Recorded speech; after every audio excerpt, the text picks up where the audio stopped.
At best, Grant, there's a lot of ethical questions that these news organizations need to answer, and they don't seem willing to answer them.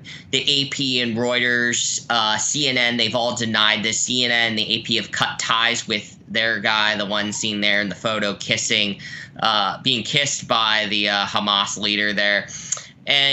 But the New York Times has just shown complete arrogance, saying that these are vague allegations, they're untrue and outrageous. It's putting our journalists at risk.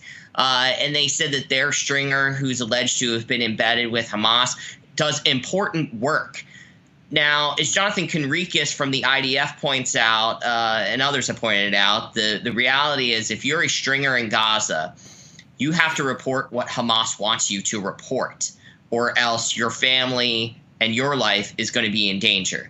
That's something that the media will not point out, which I think is a huge mistake and a huge black mark on this war and all previous conflicts. They don't really mention that pressure that they are under. It's very similar to the stringers you see out of like China and Cuba. Curtis, there's pictures of these, I call them so-called journalists because I don't really believe they're journalists for the exact point that you point out. They're embedded with Hamas. If you don't do what they want you to do, they'll probably kill you, right? So not much unbiased reporting going on there. But I also think in order to be embedded with Hamas and accept kisses from them, you probably sympathize with them as well. So that's why you're able to run around with them. But there's pictures of them before they're breaking through the border.